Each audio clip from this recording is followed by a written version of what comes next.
the pure existential universe. I mean, Marcello Ficino said man is to be the measure of all things. Well, this sounds like old hat in 1990, but in 1480, this was such a dizzying notion that it can hardly be imagined. Giordano Bruno went to the stake, was burned at the stake for insisting that the universe was infinite in all directions. He said, no, the stars and planets go on to infinity. And they just said, this is off the wall. Only a demon could inspire a thought like this. But the transition that we're asked to make, that was a transition, you see, from the certitude of dogma to secular existentialism. The transition that we're being asked to make is somewhat similar, but to my mind, deeper, more challenging, more profound. It's the shift from scientific certitude to a complete embracing of non-closure, to actually begin. It's a kind of maturity.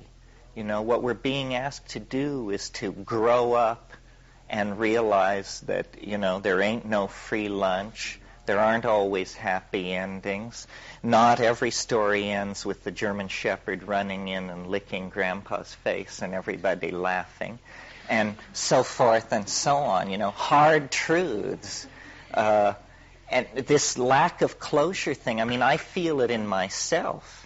And I assume, that ontogeny recapitulates and so forth, so that, the struggle to become a real human being is the struggle to give up having it actually make any sense, ultimately.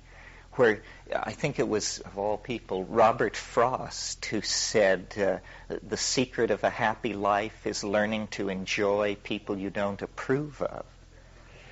Well, there's something, what that means is you're surrendering to life. You're just saying, it's bigger than I am. I may not like drag queens, but there they are, and I should get used to it. I should make the adjustment. This kind of thing. In other words, recognizing the complexity of the situation. And science has been like a centuries-long bender to exorcise precisely this kind of uncertainty from life. And, to reduce it all to atoms blindly running under the control of mathematically describable fields of force.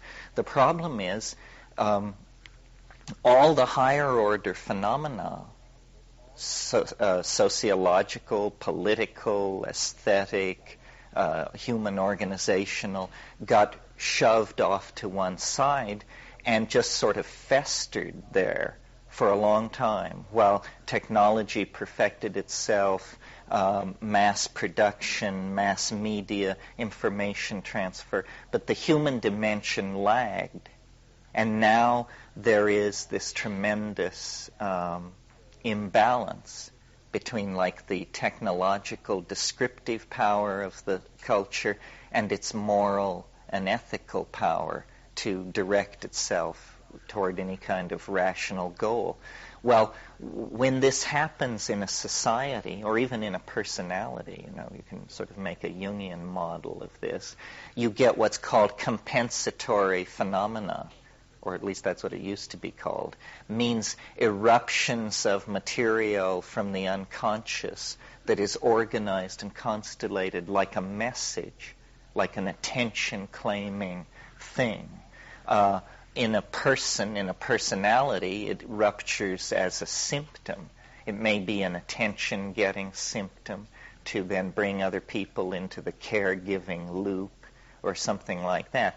In a society like our own, a scientific society, it takes the form of the irrational appearing in strange forms.